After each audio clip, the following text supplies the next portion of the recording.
Jésus, mon divin roi, emmène-moi avec toi pour assister à ton agonie au jardin de Gethsémani.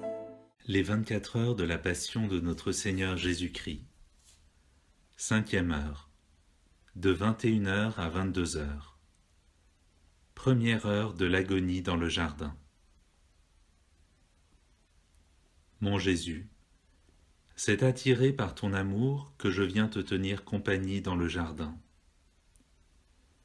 Tu appelles mon cœur blessé, et moi j'accours en me disant « D'où vient cette attirance d'amour que je ressens ?» Ah, peut-être que mon Jésus se trouve dans un tel état d'amertume qu'il ressent le besoin de ma compagnie. Et je vole vers toi. Mais je tremble d'horreur en entrant dans ce jardin à cause du froid et de l'obscurité de la nuit. Le lent mouvement des feuilles, comme une voix plaintive, m'annonce la peine, la tristesse et la mort de mon Jésus. Les étoiles, par leur doux scintillement, comme des yeux qui pleurent, sont toutes attentives à regarder. Faisant écho aux larmes de Jésus, elles me reprochent mes ingratitudes. En tremblant et à tâtons, je cherche Jésus. Je l'appelle. Jésus, où es-tu? Tu m'attires à toi et tu ne te laisses pas voir? Tu m'appelles et tu te caches? Tout est terreur ici. Tout est épouvante et silence profond.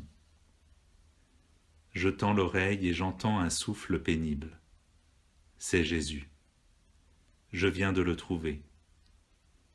Mais quel changement terrible!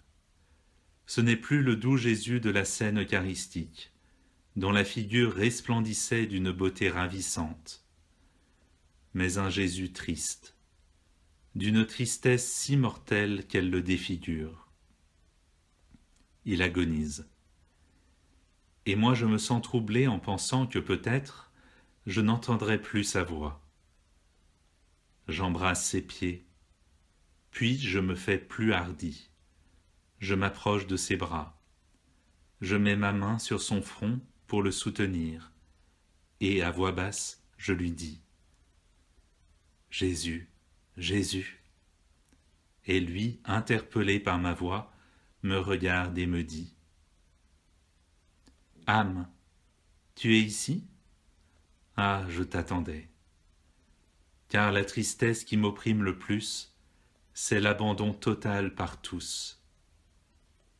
Je t'attendais pour te rendre spectatrice de mes peines et te faire partager le calice d'amertume que sous peu mon Père céleste m'enverra par l'entremise d'un ange.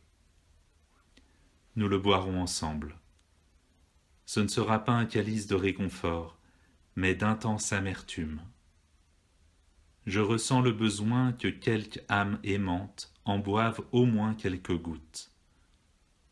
Par conséquent, je t'ai appelé pour que tu partages mes peines, et pour m'assurer de ne pas demeurer seul, dans un total abandon.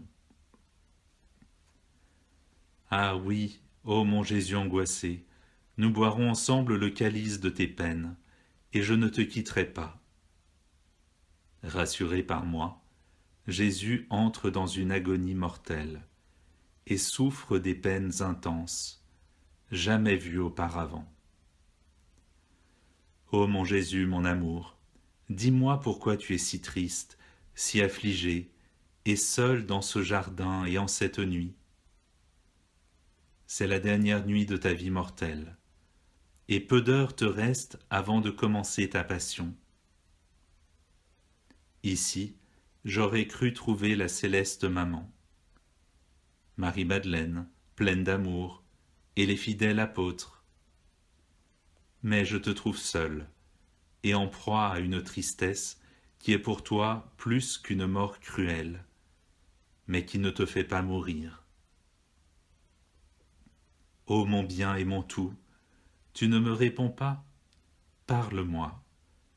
On dirait que la tristesse qui t'opprime est si grande qu'elle t'a fait perdre la parole. Ton regard si investigateur et plein de lumière est triste. On dirait que tu cherches de l'aide et du réconfort. Ton visage pâle et tes lèvres desséchées, ta personne divine qui tremble de la tête aux pieds, ton cœur qui bat très fort à la recherche d'âme, manifeste une angoisse telle qu'on dirait que d'un moment à l'autre, tu vas expirer. Tout me dit que tu te sens très seul et que tu recherches ma compagnie. Me voici tout près de toi, ô Jésus, et mon cœur ne supporte pas de te voir prostré sur le sol. Je te prends entre mes bras et te serre fort sur mon cœur. Une à une, je veux compter tes angoisses et une à une, les offenses qu'on te fait, afin de te donner pour toutes du soulagement, des réparations et de la compassion. Ô mon Jésus, tandis que je t'ai ici et que je te serre dans mes bras, je vois que tes souffrances s'accroissent. Je sens, ô ma vie, que circule dans tes veines un feu. Ton sang bouille dans tes veines, et on dirait qu'il va les déchirer et en sortir. Dis-moi, ô mon amour, qu'as-tu? Je ne vois pas de fouet, d'épines, de clous, ni de croix, et pourtant, alors que j'appuie la tête sur ton cœur, je ressens que des épines cruelles le transpercent, que des fouets impitoyables n'épargnent aucune parcelle de ta divine personne, ni à l'intérieur, ni à l'extérieur. Je vois tes mains raidies et contorsionnées, plus que par des clous. Dis-moi, ô mon doux bien, qu'est-ce donc qui a tant de pouvoir, même dans ton fort intérieur, qui te fait subir autant de tourments et de morts? Ah, il me semble que le doux Jésus entr'ouvre ses lèvres et me dit d'une voix éteinte: Fille, tu veux savoir ce qui me tourmente plus que les bourreaux mêmes? Et pourquoi les tourments de ceux-ci ne seront rien comparés à ce que je souffre actuellement? C'est l'amour, l'amour éternel, qui, voulant la suprématie en tout, me fait souffrir tout ensemble, et dans mes fibres les plus profondes, ce que les bourreaux me feront souffrir peu à peu dans ma personne. Âme, c'est l'amour qui prédomine en moi. L'amour est un clou pour moi. L'amour est un fouet pour moi. L'amour est une couronne d'épines pour moi. L'amour est tout pour moi. L'amour est ma passion éternelle, alors que ce que je souffre dans mon humanité est temporaire. Ah, mon enfant, entre dans mon cœur, viens te perdre dans mon amour. Seulement dans mon amour, tu comprendras combien je souffre pour toi et combien je t'aime. Et ainsi tu apprendras à m'aimer et à souffrir par amour. Mon Jésus, puisque tu m'appelles dans ton cœur pour me faire voir ce que l'amour te fait souffrir, alors j'y entre. Mais que vois-je? Je vois les prodiges de l'amour. Ce n'est pas avec des épines naturelles que l'amour te couronne la tête, mais avec des épines de feu. Ce n'est pas avec des fouets de cordes qu'il tourmente ton corps adorable, mais avec des fouets de feu. Ce n'est pas avec des clous de fer qu'il te perce les mains et les pieds, mais avec des clous de feu. Tout ce qui te pénètre jusque dans la moelle de tes os est feu, transformant toute ton humanité infiniment sainte en feu. L'amour te donne des peines indicibles et mortelles, certainement plus que ta passion elle-même, et il fait de ton sang un bain d'amour pour toutes les âmes qui veulent se laver de quelque tâche que ce soit, et acquérir le droit des fils de l'amour. Ô amour infini, je me sens confuse devant ton immensité. Et je vois que, pour pouvoir entrer dans l'amour et le comprendre, je dois être tout amour. Mon Jésus, comme tu veux ma compagnie et que tu veux que j'entre en toi, je te prie de me remplir complètement d'amour. Je te supplie par conséquent de couronner ma tête et chacune de mes pensées de la couronne de l'amour.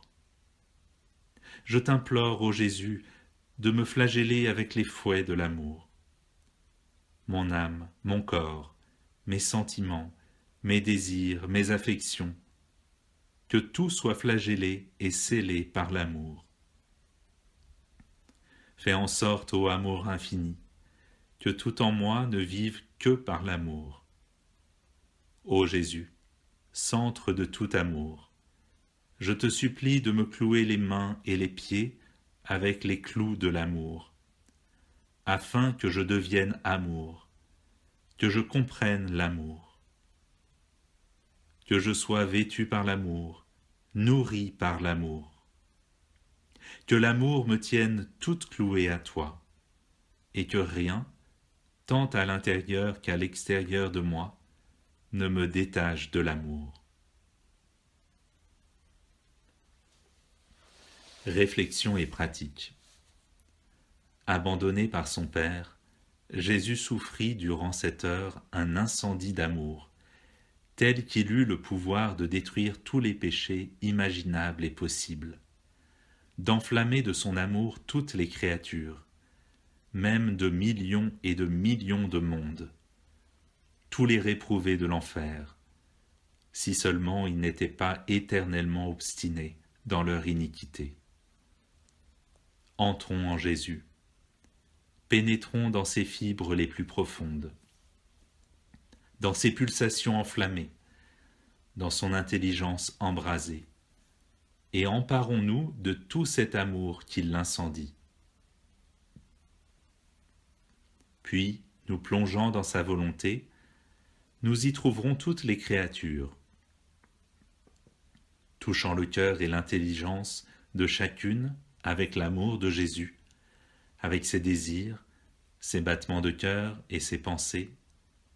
Formons Jésus en chacune. Ensuite, présentons-lui toutes les créatures qui le portent dans leur cœur, et mettons-les autour de lui en disant : Jésus, je te présente toutes les créatures qui te possèdent dans leur cœur, pour te donner du soulagement et du réconfort. Je ne connais pas d'autre moyen pour soulager ton cœur. Ce faisant, nous donnerons un vrai soulagement à Jésus, car il y a tant de flammes qui le brûlent, qu'il nous dit et nous redit : je suis calciné par l'amour, et il n'y a personne qui veut mon amour. De grâce, soulagez-moi, acceptez mon amour et donnez-moi de l'amour. Pour nous conformer en toutes choses à Jésus, nous devons rentrer en nous-mêmes et nous poser cette question : en tout ce que je fais, puis-je dire qu'il y a un flux continu d'amour qui circule entre Dieu et moi ? Notre vie est habitée par un incessant flux d'amour nous venant de Dieu. Quand nous pensons, il y a ce flux d'amour. Quand nous agissons, il y a ce flux d'amour. La parole est amour, les battements de notre cœur sont amour. Nous recevons tout de Dieu, mais nos actions courent-elles vers Dieu avec amour ? Jésus trouve-t-il en nous le doux enchantement de son amour qui, à travers nous, retourne vers lui, afin que, ravi par cet enchantement, il surabonde d'un amour encore plus grand pour nous ? Si en tout ce que nous faisons, notre amour pour Dieu n'est pas notre premier mobile d'action, entrons en nous-mêmes et demandons-lui pardon de lui avoir fait perdre le doux enchantement de notre retour d'amour. Nous laissons-nous travailler par les mains divines comme ce fut le cas pour l'humanité de Jésus. Tout ce qui nous arrive, sauf le péché, nous devons le considérer comme une activité divine intense en nous. Si telle n'est pas notre attitude, nous refusons au Père la gloire qui lui est due. Nous mettons en fuite la vie divine en nous, et nous perdons la sainteté. Tout ce que nous ressentons en nous, inspiration, tribulation, grâce, n'est rien d'autre que l'activité intense de l'amour en nous. Voyons-nous les choses de cette manière? Donnons-nous à Jésus la liberté de travailler en nous? Ou bien en prenant tout ce qui nous arrive dans un sens humain, regardant tout comme indifférent, repoussons-nous l'activité intense de Dieu en nous, le contraignant à se croiser les bras? Nous abandonnons-nous entre ses bras comme des morts pour recevoir tous les coups de pinceau que le Seigneur nous donnera pour notre sanctification? Mon amour est mon tout. Que ton amour m'inonde de toutes parts et brûle en moi tout ce qui n'est pas de toi. Fais en sorte que ce qui est à moi accourt vers toi, pour que tu puisses brûler tout ce qui pourrait attrister ton cœur.